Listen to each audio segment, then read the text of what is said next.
The history of what is today the Philippines started with the arrival of its first humans. It is believed they used rafts or boats around 60,000 years ago, with groups of diverse people settling in the archipelago.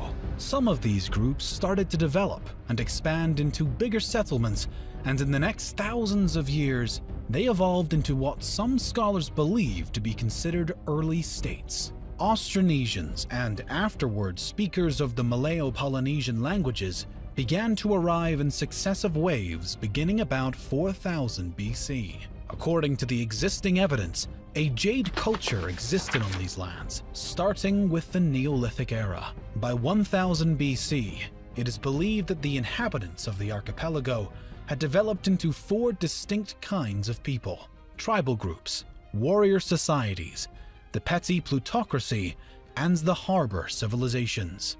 Also important to note is the fact that the metallurgy reached the archipelago due to trade with India.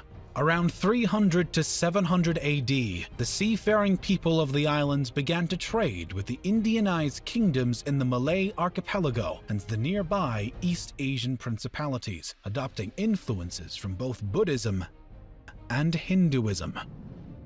Some cultures of present-day Vietnam showed evidence of an extensive trade network. Artifacts and goods were traded, such as glass, agate, or gold. There were also other items present in the region which were most likely imported, including ear ornaments that have been found in archaeological sites in the Philippines, Thailand, and Taiwan.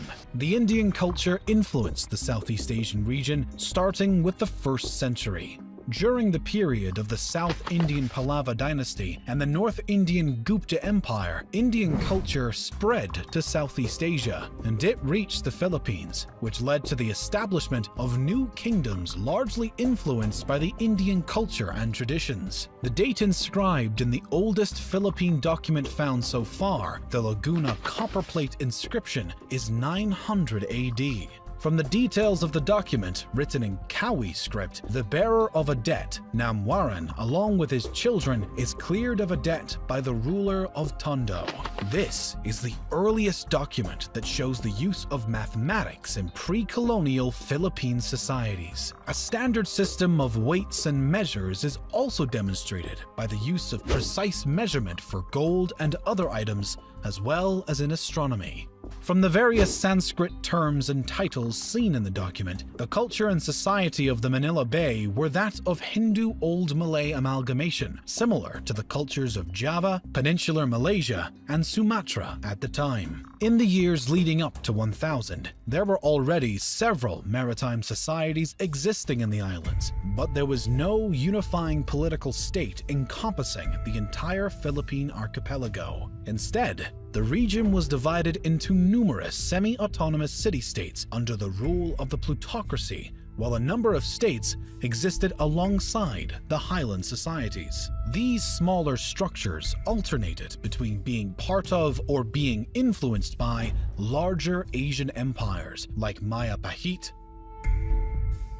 Around 1225, the nation of Mai, a Buddhist pre-Hispanic Philippine island state centered in Mindoro, flourished, attracting traders and shipping from the kingdom of Ryukyu to the Empire of Japan. Chao Jakua, a customs inspector in Fujian province, China, wrote the description of the barbarous peoples, describing trade with this pre-colonial state. Its people were noted for their honesty in trade.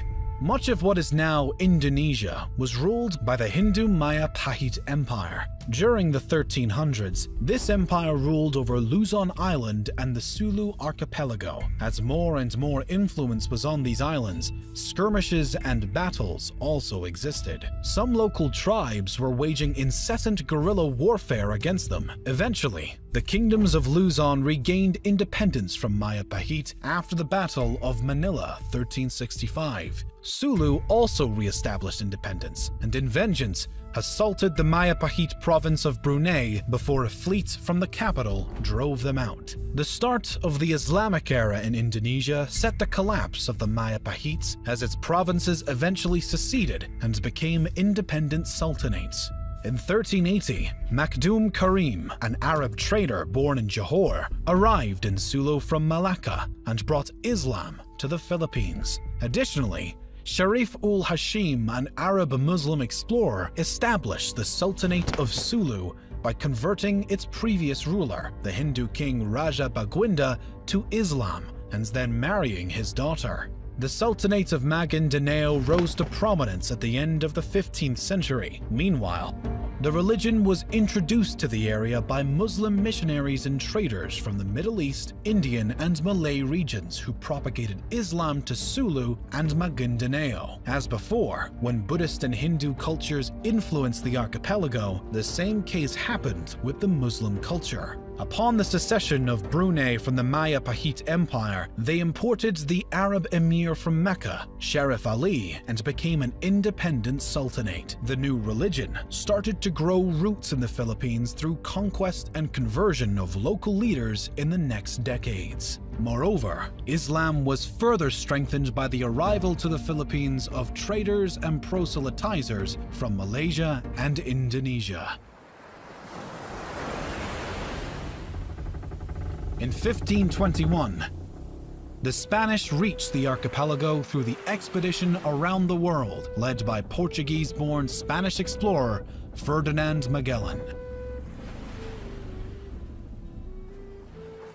Claiming the islands he saw for the Spanish Empire, he established friendly relations with some of the local leaders and converted some of them to Roman Catholicism. Because the Philippines are a large archipelago, the Spaniards started to explore many islands. However, the explorer Ferdinand Magellan was killed during the Battle of Mactan against the local ruler Lapu-Lapu. Over the next several decades, other Spanish expeditions were dispatched to the islands. In 1543, an expedition was led to the islands, naming them Philippines, in honor of Philip of Austria, who became Philip II of Spain on January 16, 1556. The name was then extended to the entire archipelago later on in the Spanish era. European colonization began in earnest when Spanish explorer Miguel López de Legazpi arrived from Mexico in 1565 and formed the first European settlements in Cebu. Through diplomatic and military annexation of some lands, incorporating local states including the Kingdom of Tondo, the Spaniards established Manila as the capital of the Spanish East Indies. In 1578, the Castilian War erupted between the Christian Spaniards and Muslim Bruneians over control of the Philippine archipelago. The Christian troops were so diverse due to generally being made up of people under the Spanish rule, including Native Americans,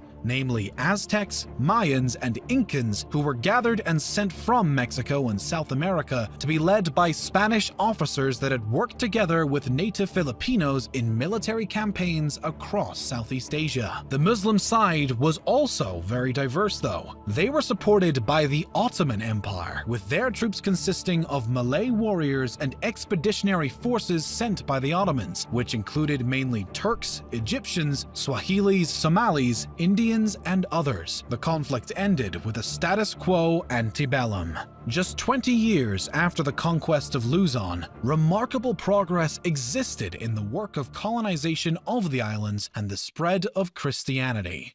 A cathedral was built in the city of Manila with an episcopal palace. Other monasteries and churches were built across islands, and more people started to convert to Christianity. Furthermore, Spanish and Mexican families settled in the new lands, creating stronger communities. Much of the archipelago came under Spanish rule, creating the first unified political structure known as the Philippines. Spanish colonial rule saw the introduction of Christianity, the code of law, and the oldest modern university in Asia. The Philippines was ruled by the Mexico-based Viceroyalty of New Spain, and after, the colony was directly governed by Spain. Many of the local people revolted in the next centuries due to some abuses made by the Spanish authorities. Their rule ended after the American-Spanish War at the end of the 19th century in 1898. The Philippines became a territory of the United States. The United States then established the insular government to rule the Philippines. In 1907,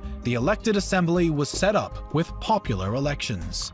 The U.S. promised independence in the Jones Act to the country, and the Philippine Commonwealth was established in 1935 as a 10-year interim step period to full independence. But before gaining total freedom, in 1942, during World War II, the Philippines was occupied by Japanese forces. By 1945, the U.S. liberated the Philippines, and the Treaty of Manila in 1946 established an independent Philippine Republic. The period of their independence was marked by internal skirmishes and a smaller period of dictatorship, but also huge progress and development, with Manuel Roxas becoming the first president of the Independent Republic of the Philippines. The United States seceded its sovereignty over the Philippines on July 4, 1946, as scheduled. However, the Philippine economy remained highly dependent on United States markets. Roxas died suddenly of a heart attack in April 1948, and the Vice President Elpidio Quirino ruled the country until 1953. Some communist partisans existed in the islands but were defeated in the 50s. Additionally, an important event happened in the middle of the 1960s. Ferdinand Marcos took power in 1965 and ruled until 1986. This era included the final years of the Third Republic from 1965 to 1972, and the Philippines under martial law 1972 to 1981. His reign was marked by dictatorship and instability. In 1986, Ferdinand Marcos was removed from power and replaced by Maria Corazon Aquino. Up to the present day, 5 other presidents ruled the Philippines.